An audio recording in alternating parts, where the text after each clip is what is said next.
everybody, welcome to episode 27 of Restoration Z. God, I can't believe it took that many episodes. But I did want to cover stuff in detail. However, I have put the chain on in between videos because I've done videos and putting chains on before. It's with thanks to WeMoto.com that I have this chain and sprockets and a lot of the stuff on this bike, of course, and thanks to all the other people supporting this build. The list of things left to do is now pretty short, so I'm just going to start knocking jobs out because this bike is nearly done. Right, now I need to pop on the radiator chip guards. These just go over the radiator to stop stones chipping them. This one's been washed, but as you can see, it still looks a bit, not very nice.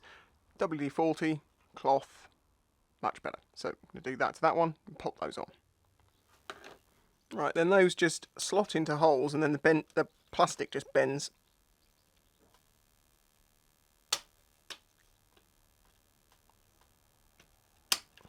There we go.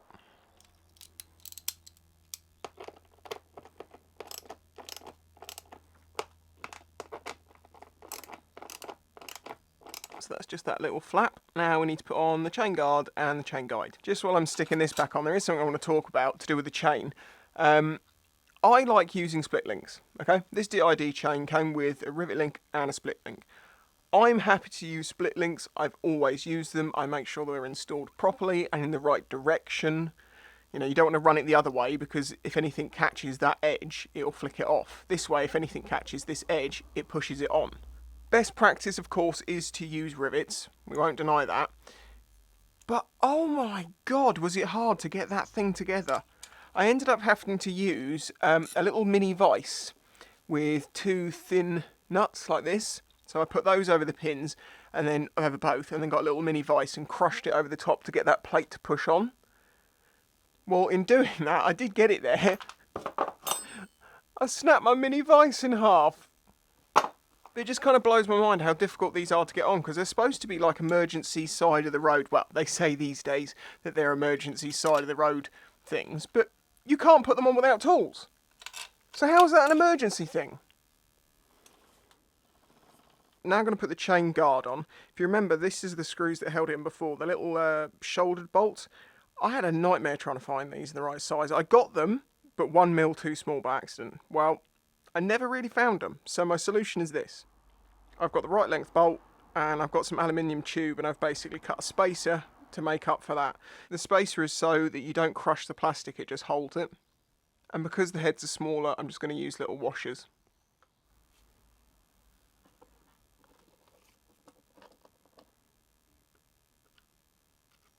That worked perfectly, they look really nice. Should we see if it starts? But first we need to put coolant and oil in it.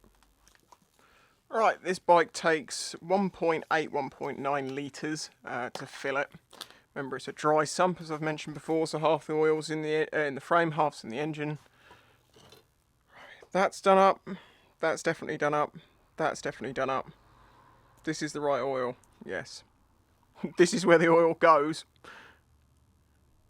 Before you say anything, yes, I am using the same funnel, and I wouldn't normally do that. I wouldn't swap between oil and coolant, but I have cleaned it very thoroughly with brake cleaner and blown out with an airline. I cannot find another one of my 7 funnels I have. Again, with thanks to WeMoto, we have coolant, so I just need to fill up the rats. Well, too much. Too much! Why are you spilling out? Don't tell me that's all it... Oh, there we go. The bleeder wasn't bleeding. There is oil in the engine. There is coolant in the engine. Fuel is attached. There is a bit of fuel in it. The battery was charged because I gave it a trickle charge just to make sure it was okay. I don't think it's going to start on the button. Obviously, it's going to have to get fuel through it, but I don't think it will take much. Come on, Derek. This is the first time you've started in 3 months and since I took you apart. It's okay. We're expecting that.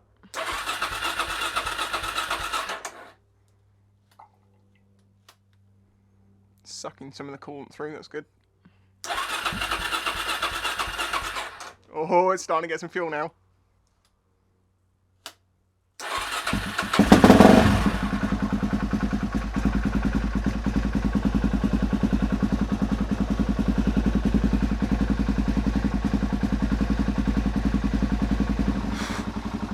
That's just a bit of coolant on the header.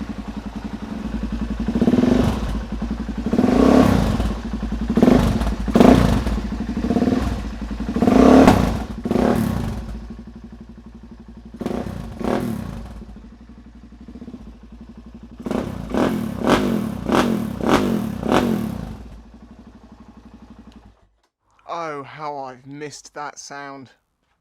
My God.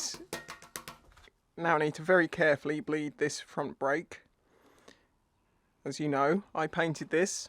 It was painted before, but obviously paint and brake fluid is not a great combination. So what I'm going to do is I'm going to actually fill it from the bottom. That hopefully will take all the air bubbles out the bottom and get the air bubbles out of this line, I hope. And then standard bleed it back the other way. That's what I did with the back. Seemed to work. Okay, that actually worked loads better. It filled up, all the air came out, and it pretty much was primed straight away. But I'm now going to let it sit for a minute, top this up and just, you know, bleed it through a bit. But it's practically done. If you remember, we bled the rear brake, but then we took the caliper off to rebuild it, so I need to re-bleed that. So I'm going to get that done, and then we'll continue in a minute. Pop the indicators in so we can double check they're flashing on the right side. These are these click and ride indicators. I've done a review on these, R&G sell them. And before you say, because I know what people say, oh, surely someone's just going to come up and nick your indicators because you can pull them out. Who goes around pulling indicators? Seriously. No, it doesn't happen. If your mates find out, then it will happen. Focus. They're basically like a large headphone jack. And no, they don't spin. Because they're keyed. Right, well, the tail light's on. Front brake. Rear brake. Cool. Right. Well, do you know what's next? Tail plastic. Yes, we are at that point. It's so shiny. And of course, it is with great thanks to Suzuki UK and Haslemere Motorcycles that I have this entire plastic set. I am forever in your debt that you managed to make that happen. That was like a dream come true.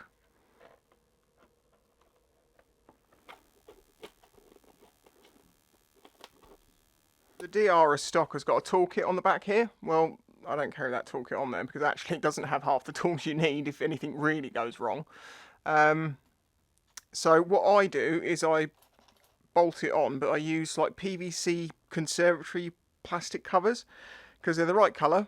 They look quite nice. They've got little caps on them. And it just leaves two little white bumps here that don't look like too much. Although I've noticed these are a bit old and dirty, so I'm going to have to try and source some new ones. I did try to, but for some reason this size wasn't available anywhere. I know, I just have much grubbier hands than I realised. They've cleaned up okay.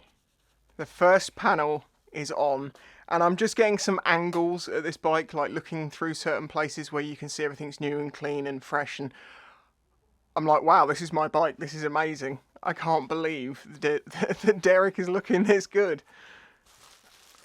I thought I was going to be able to wait till tomorrow. I can't. I want to see it. I want to see it now.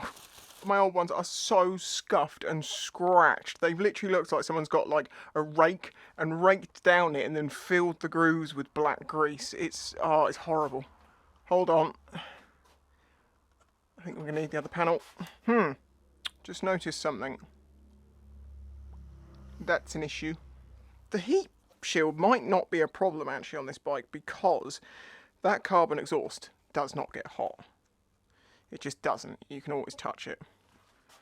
I've got to have a look.